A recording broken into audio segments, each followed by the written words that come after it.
Bienvenue à notre façon, un balado qui explore les femmes en société qui font leur place et qui se distinguent dans leur milieu professionnel. Mon nom est Audrey Paquette et j'aurai le plaisir d'animer ce balado avec ma bonne amie Caroline Mondeux. Oui! Au travers de 5 épisodes, on a la chance de s'entretenir avec des femmes audacieuses et inspirantes qui tracent leur parcours à leur façon.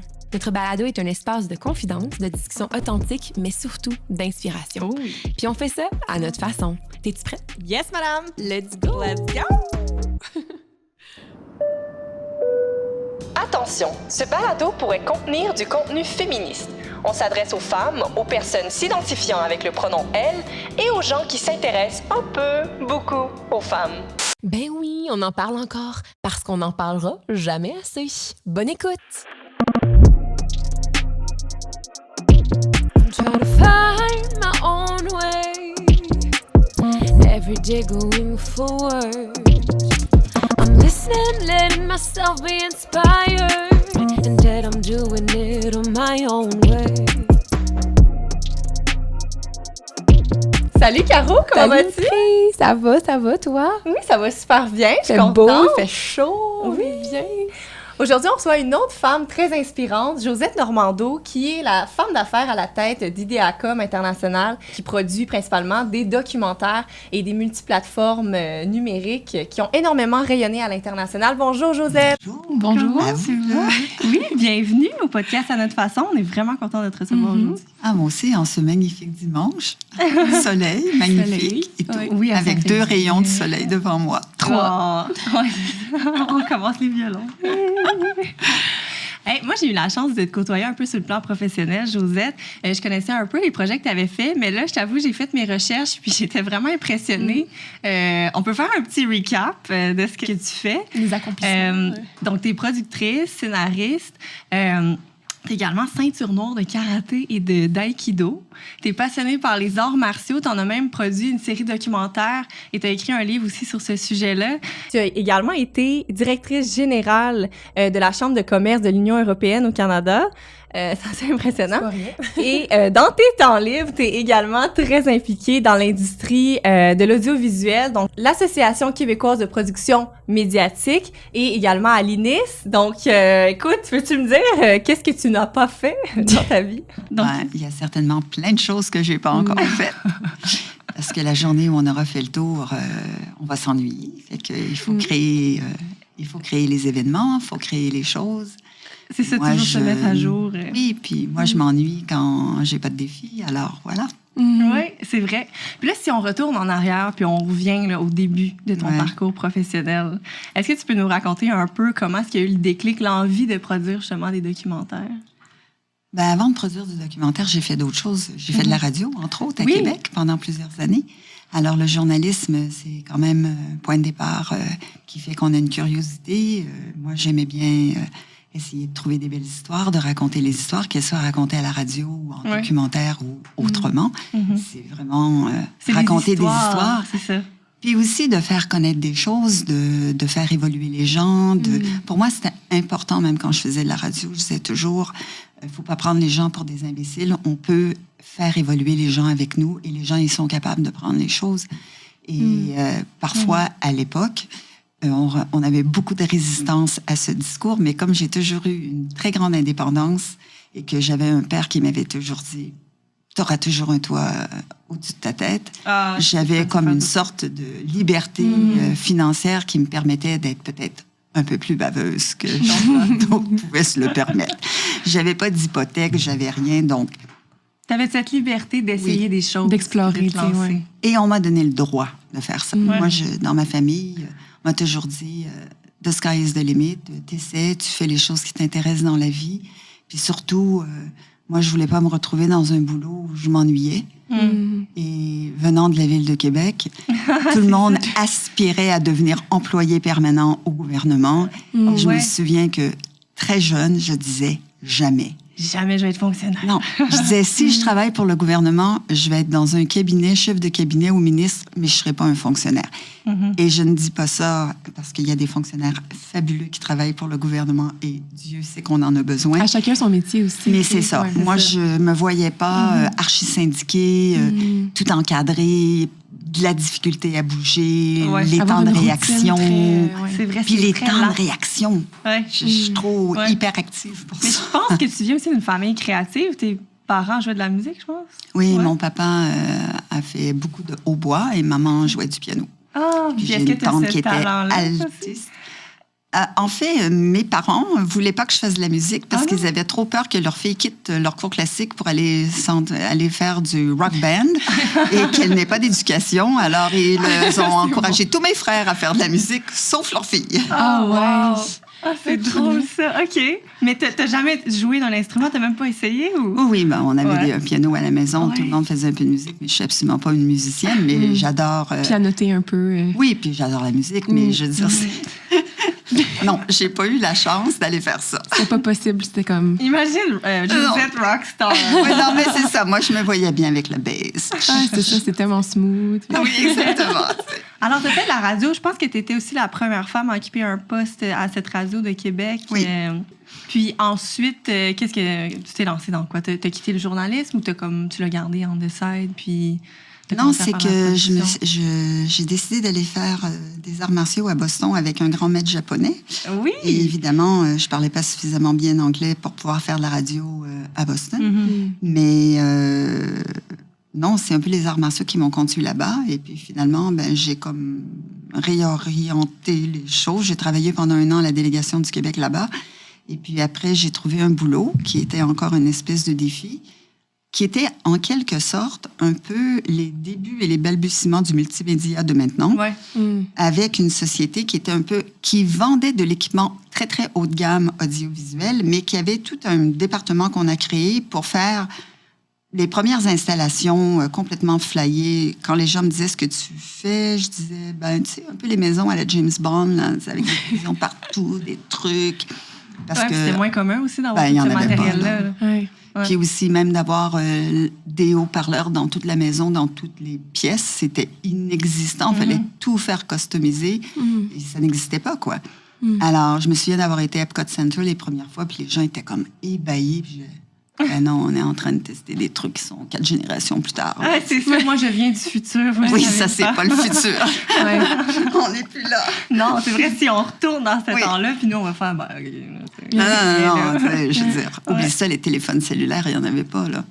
OK, alors, t'es allé Premier gros pratiquer... téléphone cellulaire. Oui, c'est Dans ça. le taux, Oui, là, bonjour. c'était énorme. Téléphone satellitaire. Oh C'est un my God. training de gestionnaire ton cellulaire. Oui, tu peux pas conduire avec ça, c'était sûr. Non, non. OK, donc tu es allé pratiquer les arts martiaux. Puis pourquoi les arts martiaux? Qu'est-ce qui te fascine? Je suis allée pratiquer. J'ai décidé d'aller m'entraîner avec ce grand maître qui s'appelle Mitsunari Kanai. Mais je faisais déjà des arts martiaux depuis très longtemps. Là. J'ai commencé à faire des arts martiaux, j'avais 16-17 ans. OK. Pour faire une histoire courte, Ouais. quand j'ai vu la première fois quelqu'un faire du karaté que je ne savais pas qu'il faisait du karaté, en fait, il s'entraînait dans une grange à Québec, OK. à Valcartier. Et ils étaient en train de faire un kata, qui est une chorégraphie en karaté. Et je leur avais demandé, c'est quoi ça? Il m'a dit, c'est du karaté. Ah, j'ai dit, c'est beau ça. Puis quand j'étais jeune, je voulais faire du ballet, mais il n'y avait pas d'école de ballet. Fait que, Ah non? OK. c'était trop loin, c'était compliqué, en tout cas. Bref, Québec. c'est pas comme aujourd'hui. Puis tes parents étaient pas là en train de te transporter partout. Ouais, Puis j'avais 4 ouais. frères après moi. Fait que C'est ça. c'est sûr que c'était pas les mêmes conditions que maintenant, où là, tous les enfants ont tout à porter au bout du doigt. Oui. Alors, je regarde ça, je dis, c'est beau ça. Et j'ai dit, est-ce qu'il y a des filles qui font ça? Fait qu'ils me disent, non, mais je suis sûre que s'il y en a une qui commençait, il y en aurait d'autres. Bon, OK, ça reste là. Le soir, je repasse, ils s'en allaient à leur cours et ils me disent, est-ce que tu veux venir voir? OK. Alors, je suis allée voir, puis j'ai fait, waouh, c'est beau ça. Fait que le lendemain, je suis retournée, j'ai essayé, j'ai commencé et j'ai jamais arrêté. Ah, mon Dieu. Alors après, c'était le karaté. J'ai fait aussi de l'aïkido. Ça, c'est Ouais. un autre ami qui, lui, faisait aussi du karaté, qui m'a dit, faut que tu viennes voir ça. t'a Je suis inspiré. sûre que tu vas aimer ça. C'est tellement extraordinaire, de toute la philosophie. Ouais. Et j'ai pendant très longtemps fait les deux. Puis après, j'ai plus fait de l'aïkido que du karaté. Mais c'est ça. Mais Kanai Sensei a été pendant des années, pour moi, mon maître. Je suis déménagée là-bas à Boston pour m'entraîner avec lui. Puis tu dirais que qu'est-ce que les arts martiaux t'ont apporté à comment ils t'ont aidé à devenir la femme que tu es devenue aujourd'hui? Ou la personne, tu sais, je veux dire... Tu sais, même professionnellement et même dans ta vie Personnellement, privée. oui. Comment ça t'a aidé à devenir la personne que tu es aujourd'hui? Il y a peut-être un événement que je pourrais mentionner, puis ça a l'air niaiseux à dire, puis après, qu'est-ce qui a défini un ou l'autre? Il y a sûrement des composantes qui sont mixtes, qui font qu'un continue à être l'autre et l'autre aide l'autre à devenir whatever. Mais moi, je suis hyperactive, comme tous ceux qui me connaissent. Est-ce que tu es diagnostiquée par active ou tu Oh non, mais je veux te dire, ils m'auraient mis sur le Ritalin, ça avait existé à l'époque. Mais je pense que je suis dans le même bateau. Ça Ouais. dépend. Les trois, profs. je pense, oui. Ah, les profs, Je ah, peux les pauvres. diagnostiquer, mais souvent, je suis Quand là. j'étais petite. Oui. Ouais, mais en même temps, ça en prend, là. Je veux dire, oui. c'est tellement... c'est dynamique, là. Ben, on n'arrête pas. Ouais, on n'arrête pas. On a de l'énergie. Dans mes bulletins, c'était écrit trop bavarde. Arrête pas de se lever pour aller, genre, aiguiser ça. son crayon et C'est sortir que de la j'expliquais aux gens ce qu'ils comprenaient pas, mais c'est parce qu'ils étaient trop gênés de poser la question. Fait que je leur expliquais, tu sais, j'étais tout le temps là. Puis ils me disaient, Audrey, ben, toutes tes affaires, mais là, je veux juste aider. C'est ça. Là. Non, mais justement, quand on est... Je dirais, il y a deux, trois facteurs. J'étais curieuse, j'ai toujours été curieuse, puis je pense que je vais mourir curieuse. Puis je pense que pour faire un bon métier, la curiosité, surtout dans le milieu du documentaire, la curiosité, c'est essentiel. Absolument. Ça nous garde allumés aussi. Et puis, je peux m'intéresser à n'importe quoi, mais ça peut être aussi un défaut de tout aimer, parce que tu n'arrives pas... Moi, les gens... à trouver quelque chose de très... tu sais, Ben, ouais, tout t'aimes m'intéressait. tout, tu sais. Ouais, C'est ça. je suis pareil comme ça, moi aussi. J'étais comme, waouh, telle affaire, c'est formidable, je vais essayer de faire ça. Puis, Ouais. et je réussissais relativement bien dans à peu près tout ce que j'entreprenais. Donc, c'est encore pire parce que tu es assez bonne dans tout, quoi. Mais tu n'arrives pas à focusser sur une chose ou à rester concentrée. Et Prendre moi, une décision. ouais. Puis moi, je me suis rendu compte, à un moment donné, que c'est un peu comme la peur de franchir le premier cavaletti. Quand tu fais du saut à cheval, le cavaletti, c'est les petits obstacles tout bas, là, juste croisés comme ça, une petite barre blanche avec du rouge, là. Et là, je disais, j'arrive jamais à sauter le premier cavaletti pour continuer, puis après ça, aller faire les autres obstacles, parce que j'étais trop intéressée. Et un jour, j'ai réalisé que, waouh, ça fait je sais pas combien d'années que je fais du karaté. J'ai sauté mon cavaletti. Donc, je peux rester focusée sur quelque chose. Et ça a été comme un révélateur pour moi de réaliser que j'avais passé une période de temps, d'années, à faire quelque chose de façon... Puis moi, je m'entraînais 4-5 fois par semaine, des camps d'été l'été, parce qu'évidemment, on fait rien à moitié. C'est ça, là. Alors, ma vie, c'était l'entraînement, puis après ça, c'était les compétitions de karaté, donc tu voyages les fins de semaine. Fait que t'as Aller toujours été très occupée. Là. Ah, ça, oui. Et je peux dire, des fois, je racontais ça à quelqu'un dernièrement qui me posait des questions. J'ai dit, on était vraiment malades, là. J'allais une journée par semaine enseigner pendant longtemps. Le lundi à la Malbaie, le mardi à Chicoutimi, le mercredi à la Malbaie, le jeudi à Chicoutimi, et on revenait à Québec. Hiver.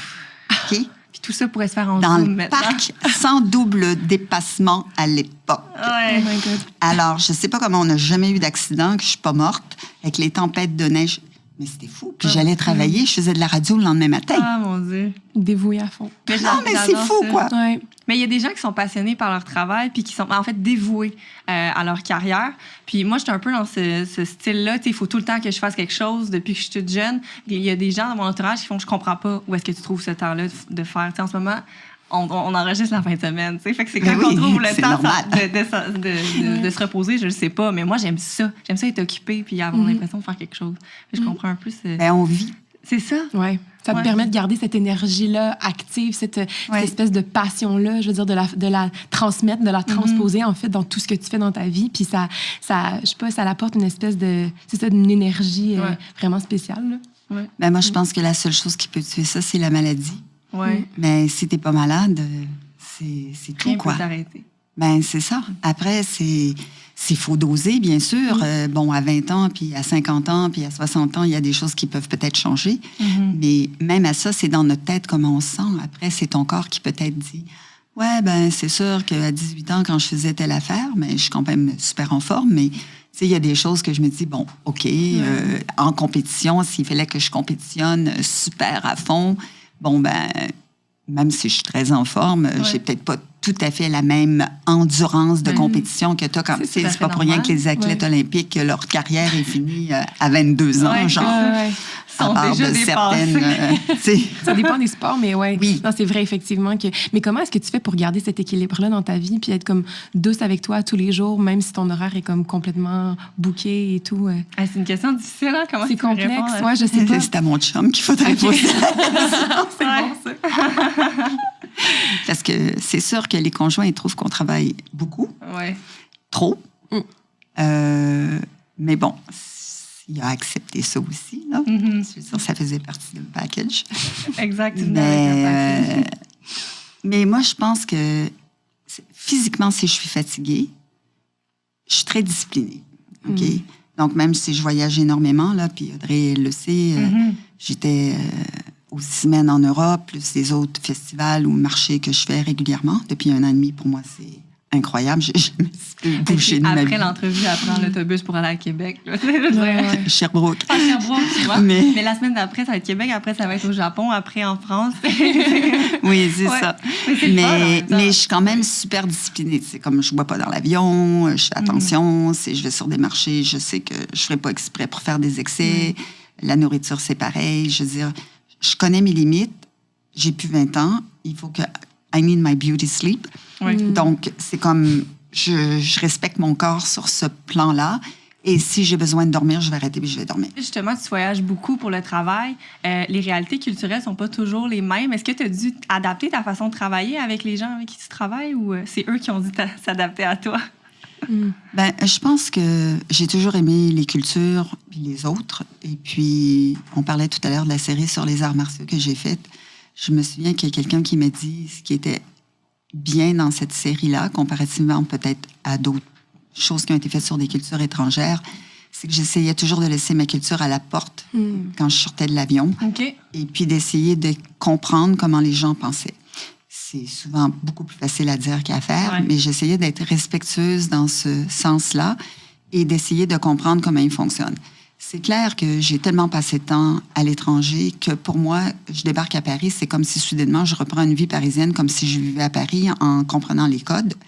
Et quand je reviens ici, je débarque à Montréal, pouf, c'est comme j'ai changé de... Ah, je suis revenue dans mon autre vie, je redeviens québécoise, canadienne.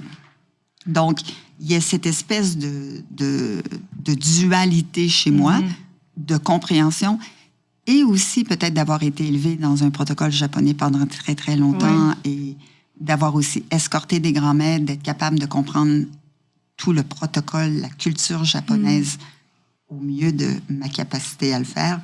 On n'est jamais japonaise, mais il y a tellement de codes que pour moi, de comprendre qu'à on doit s'adresser de telle façon, que dans tel contexte, on doit faire telle chose. Si c'était pas quelque chose qui m'est imposé, c'est quelque chose que j'acceptais d'emblée pour être capable de communiquer avec l'autre de la même façon que de bien s'exprimer, de prendre le temps d'articuler. Quand on parle avec les autres, c'est un signe de vouloir tout faire pour être capable de rentrer en communication avec quelqu'un dont la langue maternelle n'est pas nécessairement la même. Et même si elle est la même, elle n'est pas nécessairement, n'utilise pas nécessairement les mêmes expressions. Alors, cet besoin pour moi je dirais cette capacité de faire ça, c'était un peu naturel. Il y a eu beaucoup de gens autour de moi qui étaient plus dans un milieu aussi diplomatique. La diplomatie, ma mère, c'était quelque chose qui était hyper important pour elle. Donc, je pense que ça facilite cet échange avec l'autre. Et après, je me rends compte que souvent, quand on est dans des rencontres, puis même les équipes vont dire « Ah, t'es toujours en train de défendre les Français. » Non, c'est pas ça. C'est l'avocat du diable. Ben, j'essaie de dire, eux, ils le voient comme ça et vous le voyez comme ça. Ou inversement, des fois, je vois passer des courriels, je fais « Oh my God! » Ils vont recevoir ça comme une gifle. Ça remet les choses en perspective aussi, tu sais, juste de prendre du recul puis de dire, hey, ma culture, ben, je veux dire, c'est pas parce que ma façon de voir les choses est comme ça que c'est la façon de voir les choses de tout le monde. Fait que c'est très enrichissant, juste en tant que citoyen du monde. Oui. C'est super enrichissant. Mais c'est pas tout le monde qui est comme ça. Mais on le voit pas toujours. Puis est-ce que eux, de l'autre côté, il te parlait aussi de cette façon-là? Il y avait une ouverture d'esprit ou il t'imposait plus une façon de travailler? Parce que toi, tu es bien sûr dans le respect, mais est-ce que tu trouvais qu'il y avait un équilibre? Ben moi, je pense que les gens avec qui je travaille, c'est qu'il y a un respect mutuel. Ouais. Après, ça ne veut pas dire qu'il n'y a pas des ajustements à faire de part et d'autre, soit dans les équipes, soit avec les personnes avec qui on travaille. Mais je ne travaillerai pas avec des gens qui n'ont pas une certaine ouverture. OK? Après, on peut faire des mauvaises expériences, puis on ne travaille pas avec ces gens-là. Et puis après, on a des bonnes expériences, puis on veut continuer à travailler. Mais je veux dire, c'est un travail continuel parce que la culture, c'est... Moi, je le vois avec des jeunes Françaises qui sont établies au Québec et qui vont réaliser « Ah oui, c'était vraiment comme ça quand j'étais là-bas », mais qu'ils ne le voyaient pas là-bas. Et inversement, pour nous, sur d'autres plans. Alors que ce soit dans les rapports hommes-femmes, les rapports hiérarchiques dans les entreprises, je veux dire, c'est... Bien, c'est tellement différent juste en dehors du Québec. Fait que c'est sûr que des fois, il y a des situations dans lesquelles tu dis « Ouf, OK, il y a encore du travail à faire. » Oui, puis c'est le regard. J'ai eu un appel des États-Unis hier d'une amie que j'ai pas vue depuis 20 ans, qui est médecin aux États-Unis, qui m'a dit « Ah, t'es toujours pas mariée, mais vous êtes toujours ensemble. » Puis là, je rigolais parce que... Mais non. Mais ça fait combien de temps que vous êtes ensemble? Ben, plus de 30 ans. Oui, mais je sais. Mais pour elle, je veux dire, parce qu'aux États-Unis, la pression sociale d'être mariée, c'est comme, wow, c'est comme t'es pas mariée, quoi. Ah, mais je trouve ça encore plus exceptionnel parce que, justement, t'as pas cette pression du mariage, mais vous êtes ensemble. Tu sais, vous êtes conjoint de fait, là. Fait que c'est l'amour. C'est un choix délibéré. C'est un choix délibéré. Bien sûr. Vous avez juste sauvé de l'argent, en ne faisant pas de mariage, dans le fond. Mais je peux bien faire des parties quand même. Célébrer l'amour. Obligé d'inviter tout le monde. Oh my God. Non, t'invites que ceux que t'aimes. Et pas les amis des amis de tes parents. Des cousins éloignés que t'as pas vus depuis 20 ans puis tu sais même pas c'est quoi son nom. Ils ne se souviennent même pas du tien. Des fois, ils te confondent avec ta cousine. Tu sais, comme... Ouais. Wow. Ah, c'est fun. OK, avec toi, la passion pour le documentaire, c'est vraiment raconter. Ça va n'importe où. Mais j'adore. Écoute, on est trois hyperactifs, finalement. Ouais, moi, si on me ramène pas, des fois, je pars... On vous ramène à l'ordre, là, mesdames. Donc, c'est ça. Tu as une passion pour le documentaire parce que tu aimes raconter des histoires. Pourquoi moins la fiction? Je me dis, parce que tu peux aussi raconter des histoires, mais peut-être moins... En fait, c'est tout à fait différent, mais est-ce que ça t'intéresse un peu? Je pense que c'est un concours de circonstances. J'ai été amenée au documentaire parce que, de fil en aiguille, il y avait des sujets qui m'intéressaient. On a été capable de produire... Moi, j'aime autant les animaux que j'aime l'histoire, donc et la science. D'avoir la chance de pouvoir produire des grands documentaires scientifiques ou des grands documentaires historiques, c'est quand même une chance. Là. Je veux dire, quand on a fait la série Apocalypse sur la Première Guerre mondiale, j'y ai passé presque 8 ans de ma vie avec toutes les plateformes interactives. Mais aussi, j'ai eu la chance d'aller en Europe, d'aller visiter tous les champs de bataille, de visiter les champs de bataille avec les directeurs de musées, avec les directeurs des sites historiques, d'avoir des accès, je veux dire, comme... privilégiés, là. Incroyables. Et puis, c'est vrai aussi dans à peu près tous les sujets qu'on fait, on est mis en contact avec de grands scientifiques. Présentement, on est en train de développer un gros long-métrage sur le cosmos et les rivières célestes et toutes les nouvelles avancées dont personne n'a encore parlé. C'est fou. Puis on est avec des astrophysiciens de classe renommée internationale avec qui on a des échanges pendant des heures de temps pour écrire les textes. Et c'est pareil sur toutes sortes d'autres sujets. Fait que des grands historiens avec qui certains on demeure en contact après puis qu'on échange et tout ça, ça, pour moi, c'est d'une richesse. Je dis toujours, j'ai l'impression de faire une maîtrise à chaque fois qu'on fait un film. C'est que tu as accès à cette information-là, tu es aux premières loges. Dans le fond, c'est comme si on réexplique, tu sais, juste en histoire, tout ça, les plateformes que vous développez, c'est fou. Tu sais, je suis sûre que si j'avais accès à ça, je découvrirais l'histoire d'une autre façon. Je ferais comment? Il y avait ça que j'avais pas compris.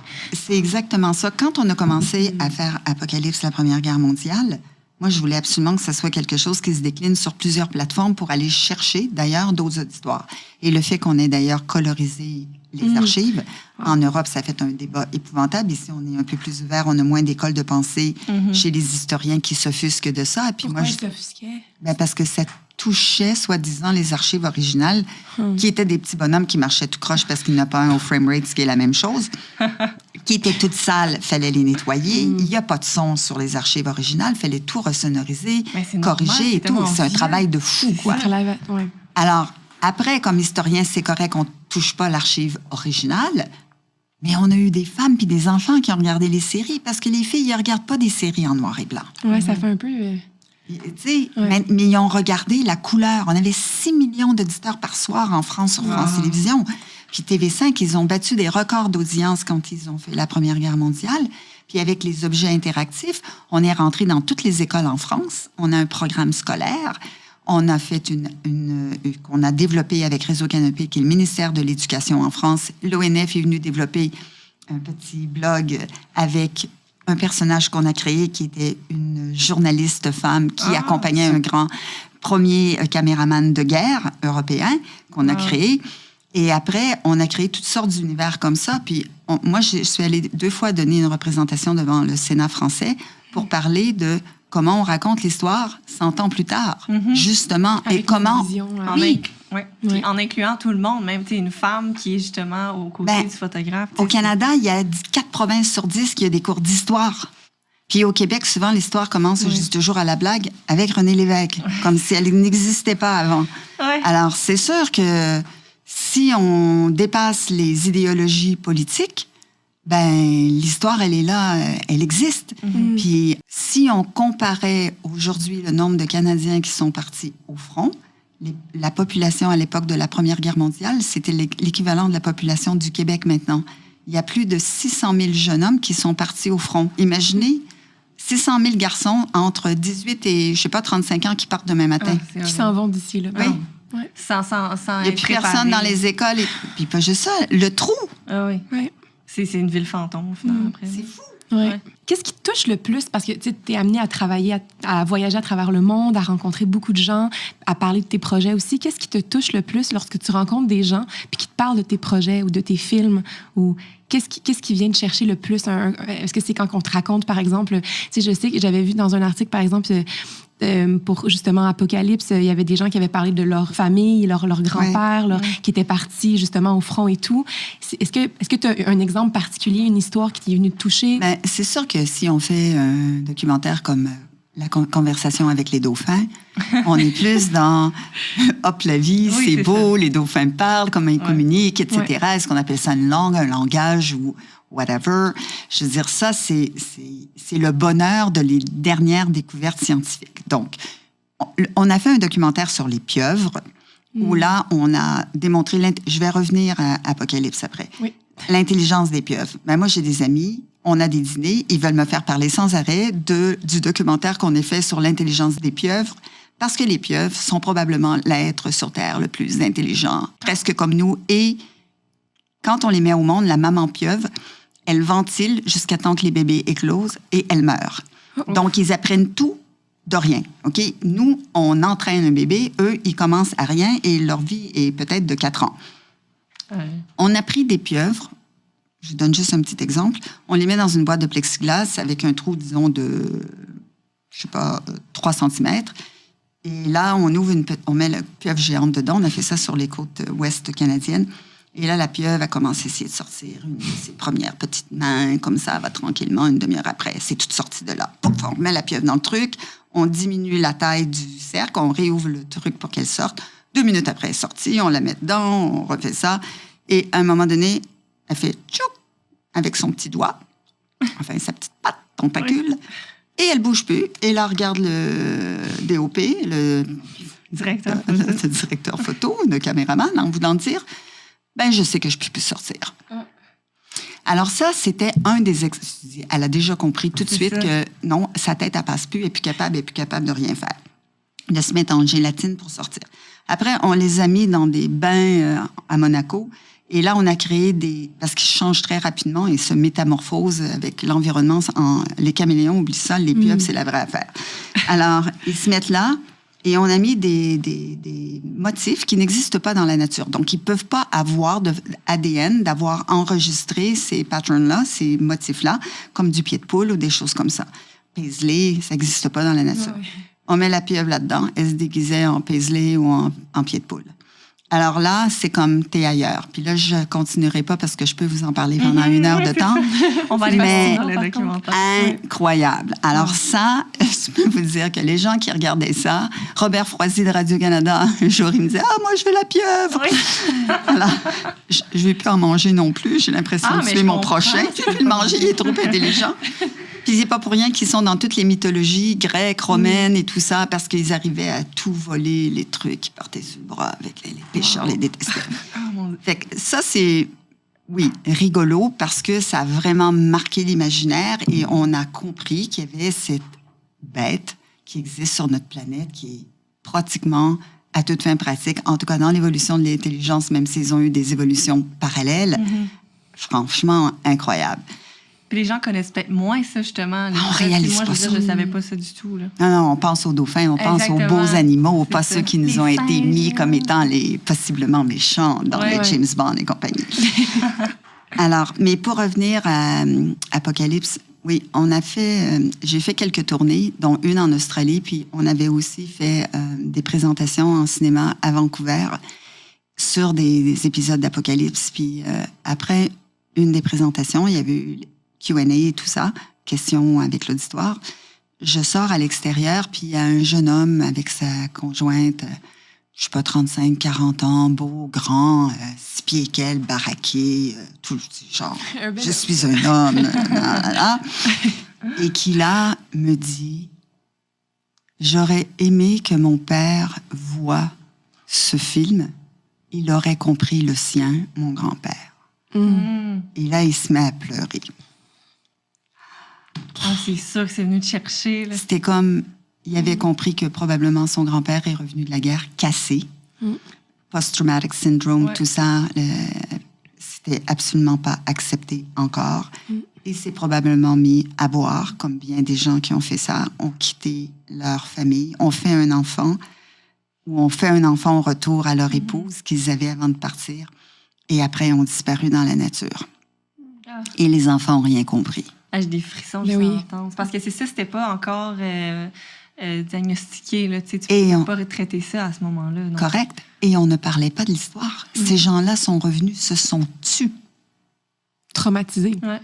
Ben, puis l'horreur était tellement grande qu'ils ne voulaient pas. Oui, ils voulaient passer à autre chose.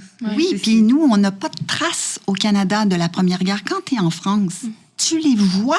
Les traces de la guerre. Physiquement, tu peux les voir, les trous de bombes. Les villages qui avaient disparu, les maisons, il y a des... Ici, on voit rien.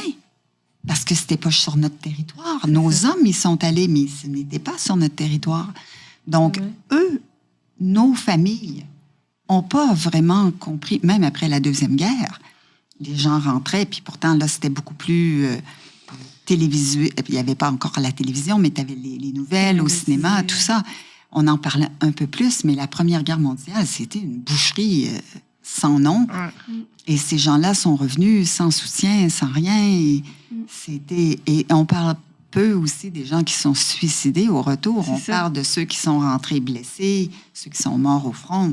Les suicides, il y en a. On parle pas de la misère, la maladie mentale, puis c'est ça, on commence à en parler. Fait que j'imagine même pas dans ce temps-là comment ça devait être difficile.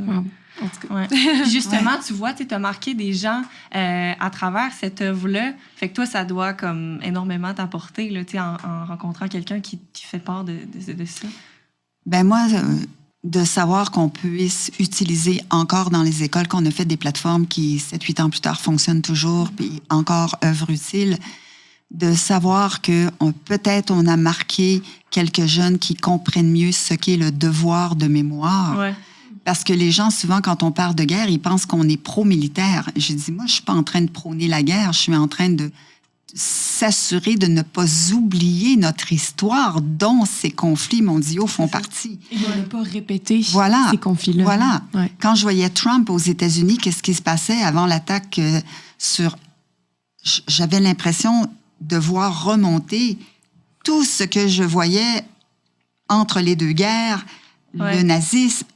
Ah oui, 100%. Wow! Ouais, c'est comme si on reculait en arrière. On recommence, puis c'est comme, décourageant. est-ce qu'on voit? Puis là, puis c'était pareil, même avant la Deuxième Guerre mondiale, même les gens qui vivaient à Berlin, tout ça, les intellectuels, les Juifs qui étaient là-bas, Mais non, il passera pas, ça se peut pas, ça arrivera pas. Finalement, boum, il était Et finalement, boum, il est là. Puis finalement, tout le monde se fait zigouiller. Super sexiste, raciste, tout, name it. Là. Je peux même pas concevoir que cette personne-là ait été élue.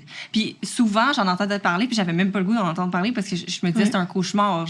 C'est un cauchemar. Mais c'est là où tu te dis comment on peut continuer, en tout cas à ma façon, dans une petite faible contribution, de continuer à essayer de faire aimer l'histoire pour que les gens puissent ne pas oublier l'histoire. Marquer les esprits suffisamment aussi, tu sais. Puis je veux dire, je pense que la manipulation psychologique aussi, tu sais, on est tellement... On peut être très fort, mais on est aussi très fragile face à notre environnement, à ce qui se passe aussi. Donc, on est comme... On s'imprègne un peu de l'information qu'on reçoit, tu sais. Puis en fiction, il y a beaucoup de films de guerre et tout, mais souvent, c'est comme, c'est de la fiction, alors que dans un documentaire... Je veux dire, c'est des images qui mentent pas, qui représentent la réalité puis qui t'amènent à concevoir ça différemment. Oui, puis c'est ça qu'on a toujours quand même un côté quand on raconte, parce qu'on a toujours notre propre regard qui raconte l'histoire. Mais oui, il y a des films de fiction qui sont très bien faits puis qui relatent quand même de grands événements, il va sans dire, là. Évidemment. La contrainte du documentaire, elle est passablement plus grande parce que tu es obligé de demeurer. Si tu suis un personnage, ben tu peux pas sortir du personnage pour pouvoir compléter d'autres segments d'histoire où ça devient plus difficile. Donc, des fois, la fiction, où il y a des choses, ou parfois en fiction, ben moi, il y a plusieurs sujets historiques qui m'intéressent en dramatique parce que, justement, on n'a suffisamment pas de documents intéressants. Puis, de nos jours, de garder un auditoire à la télé, ou peu importe la plateforme, pour moi, c'est la même. Tout ce qui est linéaire, peu importe que tu le regardes sur ton téléphone, ton iPad, ton écran d'ordinateur ou sur un écran de télé, c'est toute la même affaire. Là. C'est la même chose. Là, alors, je rigole bien quand on me dit la télé. Oui, bon, tu me parles d'un écran. C'est parce que moi, je branche mon fil HDMI dans mon écran. Bien sûr, on fait tout ça. La même chose. Là, mais toi, tu disais dans une entrevue, tu veux faire une différence à travers les documentaires. Est-ce que c'est plutôt de justement informer? Est-ce qu'il y a une autre différence que tu cherches à faire à travers ces œuvres-là? J'ai jamais pensé à ça comme ça. Pour moi, j'essaie de faire au mieux que je peux le travail avec les équipes, parce que je suis pas toute seule, là. C'est ça. Il y a beaucoup de monde qui travaille sur ces choses-là. Il y a des gens extraordinaires.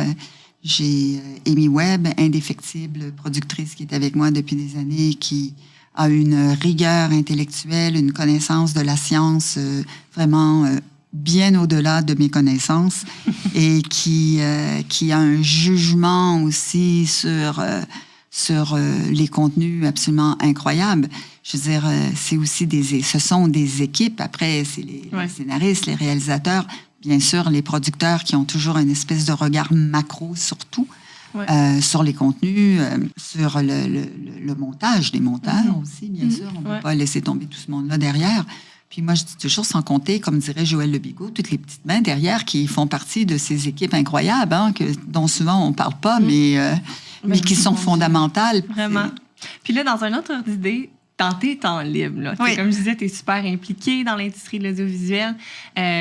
Justement, tu commences à donner des cours à l'université. Puis c'est quoi ton objectif derrière ça? J'imagine que c'est pas parce que tu t'emmerdes là, que tu as commencé à faire ça. Là. J'avais du temps libre. Non, mais qu'est-ce que tu veux donner à ces étudiants-là? Conseil d'administration de l'Université de Sherbrooke, parce que j'y suis allée, je les aime profondément. C'est sûr que j'allais en oublier, Josette. Les conseils d'administration de l'Université de Sherbrooke, parce que je les aime profondément, parce que c'est une université avant-gardiste, innovante, petit campus. Les élèves sont traités chouchou extraordinaires. D'ailleurs, ils gagnent toujours la meilleure université, je sais pas, pan-canadienne, chouchou pour les élèves. J'ai l'impression qu'ils sont dans un autre monde, Sherbrooke, parce qu'ils sont seuls dans leur petit village.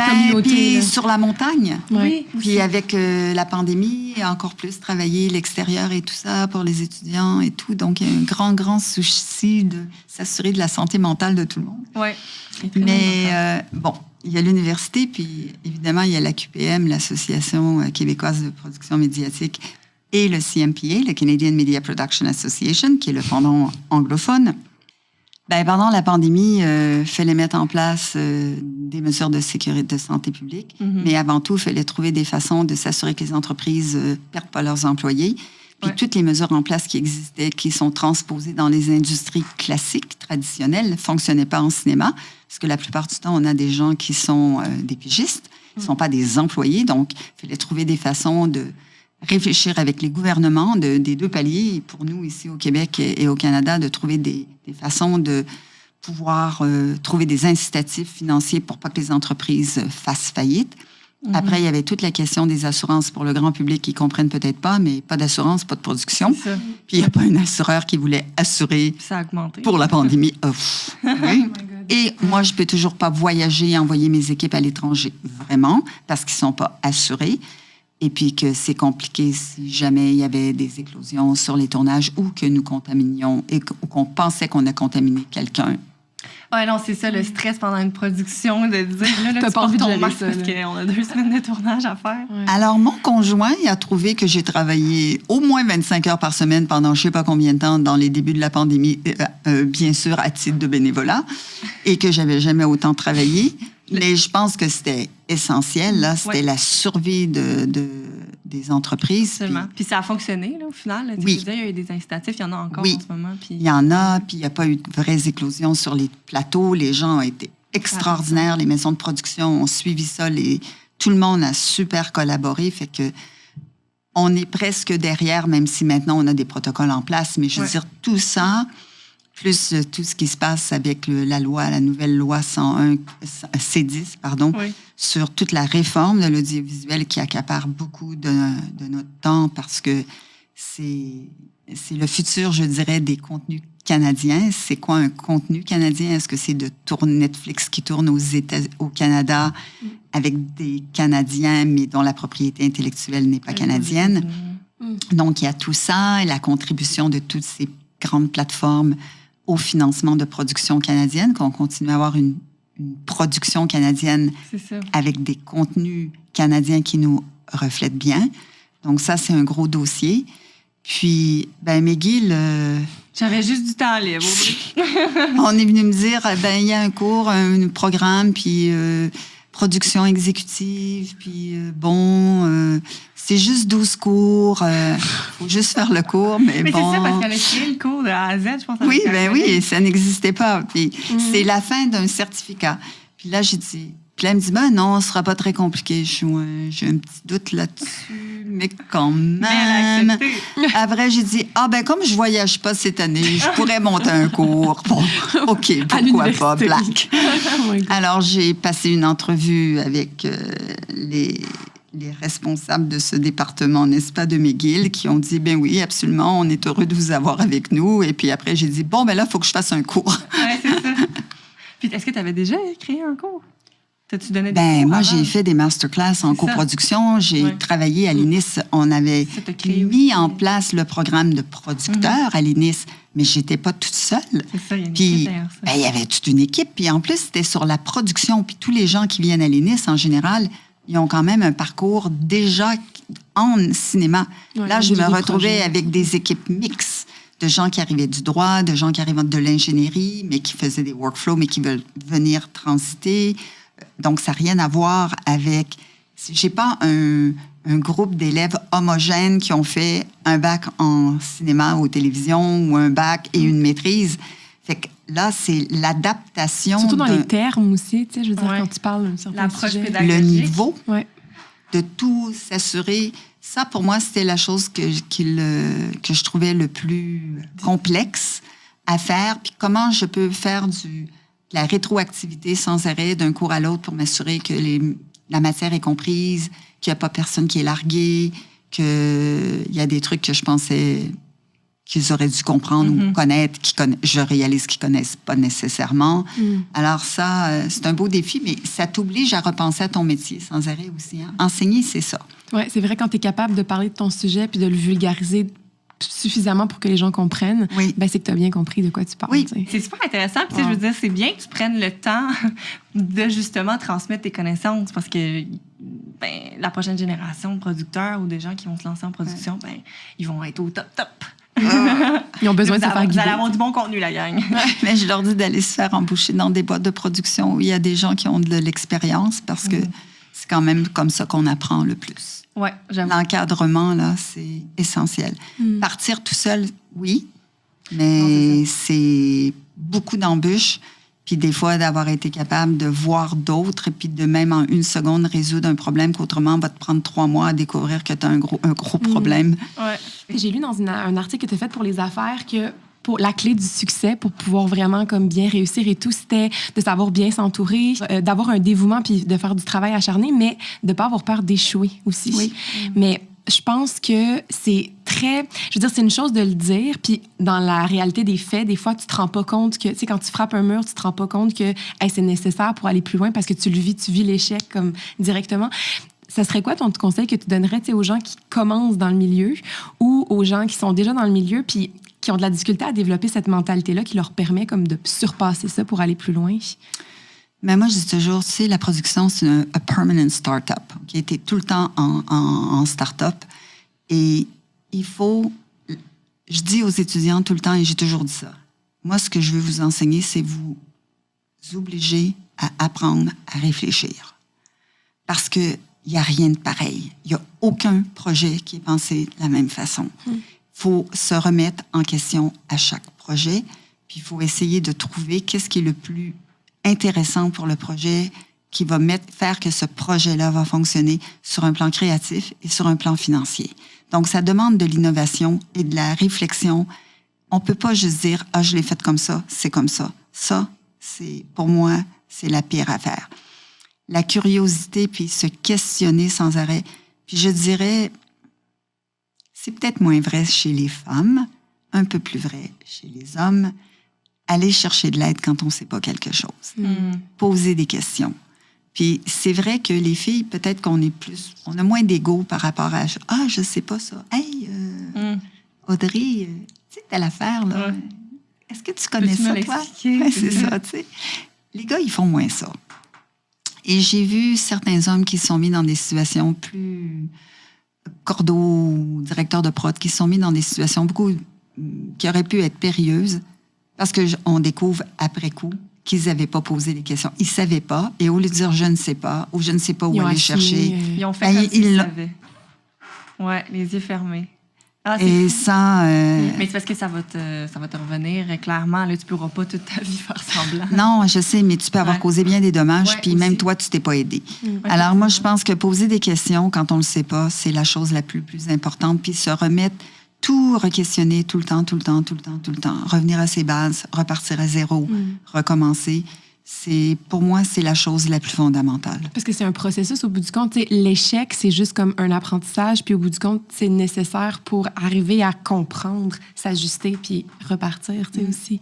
Puis que ton projet aussi rayonne, tu sais, te questionner par rapport au public, qu'est-ce qu'il aime, puis qu'il soit progressiste. Parce que si c'est juste dans ta petite bulle, puis tu te dis, moi, c'est ça que je voulais faire, c'est ma vision, mais qu'au final, est-ce que ça fait progresser les choses? Tu sais, moi, je vois, tu sais, tout le contenu, même en ce moment, même la fiction, il y a toujours des petits messages cachés derrière qui font en sorte qu'on avance tous ensemble, tu sais. Puis c'est ça que j'adore, en fait. Là, tu sais, je les remarque là, quand j'écoute des séries, je fais comme, yes, ils ont mis ça. Ben, tous les 2e niveaux puis les 3e niveaux, sinon...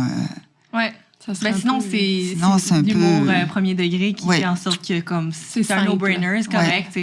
Mais je pense en ce moment à Friends, là, c'est parce que j'ai recommencé à écouter cette série-là, mais ça n'aurait pas du tout passé là, si la série sortait maintenant. Là. C'est que je vais rire aux blagues en sachant que ça a été produit il y a 30 ans. Mais il y a des, je veux dire, tout est sexiste là-dedans. Là, c'est tellement vrai. Non, mais c'est horrible. Mais puis des fois, je peux pas en écouter plus deux de suite parce que je suis plus capable. Mais c'est intéressant de juste se poser la question où est-ce qu'on est rendu justement avec ce cheminement progressiste. Puis tu sais, justement, il y a eu une évolution aussi dans le milieu justement de la production, ça, pour ce qui est la parité homme-femme. Tu sais, même les programmes de subvention, on en parlait dans le premier épisode, qui changent leur principe directeur pour essayer d'avoir un équilibre homme-femme dans les postes, dans l'équipe créative. Est-ce que tu es contente de ces changements-là? Est-ce que tu trouves qu'il y a encore beaucoup à faire ou tu penses qu'on est sur la bonne voie? Là? Écoute. Ouais. Vous avez une autre heure, les filles? On a tout le temps. Non, l'autobus, ça prend. Ah, c'est ça. Quand j'ai commencé à faire la radio à Québec, je me souviens qu'à un moment donné, j'étais en train de négocier. Bon, je sais pas, ça faisait peut-être 2-3 ans que je faisais de la radio. Ça fonctionnait super bien. On avait des super bonnes codes d'écoute. Et je sais pas, j'étais en train de renégocier mon salaire. Et puis, quelqu'un me dit, ah non, j'ai dit, je veux tant, parce que comme lui. Je sais pas, c'était mon co-animateur. Ah ben non, tu peux pas. T'es une fille. Je sais pas quoi. Il me répond un truc comme ça, c'est dans le genre, là. Ouais. Et là, je lui réponds, mais est-ce que moi, on me donne un rabais de tant de pourcentage quand je fais le plein d'essence à la station à essence parce que je suis une fille?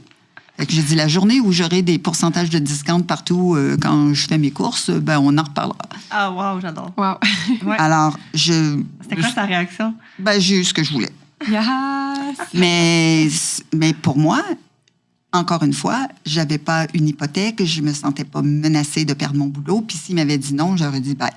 T'as tout misé, en fait, t'as juste dit, bah, tant qu'à... Oui, mais j'avais rien à perdre. Mais vraiment, à cette époque-là, moi, j'étais vraiment... Audacieuse. Oui, puis je savais que je pouvais me battre. Mm. Puis il y avait beaucoup plus d'opportunités qu'il y en a peut-être parfois maintenant dans certaines choses. Mm-hmm. Fait que pour moi, la place des femmes, puis tu sais, dans les arts martiaux, j'ai commencé, il n'y en avait pas de femmes. J'ai le premier camp d'entraînement de karaté que j'ai fait, ils ont dit, ah, mais tu peux pas venir, tu es une femme. Je vais vous montrer que je vais être capable. Non, non, tu peux pas. Alors, je m'entraînais comme si j'étais pour y aller. Puis, évidemment, une journée avant, ils me disent, OK, tu peux venir, mais tu peux pas rester là. Mais je suis sûre que tu as gagné les compétitions Ben, avec les hommes. On faisait, je sais pas combien de kilomètres de course le matin à 6 heures en se levant. Moi, je venais de partir à 4 heures du matin parce qu'il fallait que j'arrive dans ma petite voiture pour arriver au camp à l'heure. Et les gars tombaient comme des mouches parce qu'ils s'étaient pas préparés. Moi, je m'étais préparée comme une folle. Alors, c'est clair que... Et là, le soir même, il y a un des grands maîtres qui dit, ah ben, elle pourrait revenir demain, puis mais qu'est-ce qui va se passer avec les douches? Ben, j'ai dit, je suis tout seul, puis ils sont 100. Donc, moi, je prends ma douche, puis les autres, ils la prendront après. Ah, alors, tu sais, on va en trouver des solutions. Ouais, c'est ça. Et après, dans les autres années, ben, il y en a eu des femmes. Mais la première année, il fallait casser la glace. Donc, OK, on est 40 ans plus tard. C'est clair que moi, je suis propriétaire de mon entreprise. Je me suis pas sentie discriminée. Oui, je regarde les choses. Oui, s'il a fallu il y a des femmes qui sont battues pour que les femmes aient plus de place. Puis, absolument, pour moi, c'est si j'ai le pouvoir, je peux faire changer les choses. Mm-hmm. OK? Pour moi, ça passait par j'ai le pouvoir. Ouais. OK? Donc, c'est moi qui ai le bon bout du bâton. Ça, c'était mon chemin à moi pour pouvoir dire je prends ma place. Puis sinon, si je te dis à go, on change le monde ensemble, Josette, tu as un vœu, qu'est-ce que tu choisirais pour faciliter ton milieu professionnel ou juste en société en général, juste tout le monde ensemble? Ben, si on vit dans un des plus beaux pays au monde, avec une liberté incroyable, avec une égalité, même avec des correctifs à faire absolument hors du commun. Le Québec, les hommes et les femmes, on est dans des parités, des équilibres assez hors du commun si on se compare à bien d'autres pays. Et quand on voyage un peu, on s'en rend compte vraiment. Ouais. Alors, ben, tu sais, on est juste 33 millions. On a un système de santé que, même si tout le monde peut dire quelque chose, fonctionne incroyablement. On a un pays avec une classe moyenne. On n'a pas trop d'écart. Alors, travaillons à encore réduire l'écart, qu'on ait une classe moyenne encore plus forte. Mais le reste, on fait que de la télé, hein. Ça donne espoir, moi, je trouve, de finir sur cette note-là, Ouais. d'avoir une espèce de... C'est ça. C'est assez empowerment. Yes. I love that. Non, on est bonne. Ouais. On est là. On est bien là. Merci, Josette. Merci Merci. beaucoup d'être venue. On est vraiment contente que tu aies pu venir. Puis, tu sais, ça a été super enrichissant. J'espère que ça va en inspirer plusieurs qui veulent se lancer en production ou juste tu sais, se partir une entreprise. Oui. tu sais. À juste foncer. ouais. Faites ce que vous voulez. Puis que Vraiment. surtout que vous aimez. Exact. Sinon, ça va être long, la gang. Merci les Oui, filles. merci. Puis merci à Balado FM. Merci, de Andréane. nous permettre d'enregistrer dans le studio. Je me tourne et je la regarde. Oui. Salut, bonjour.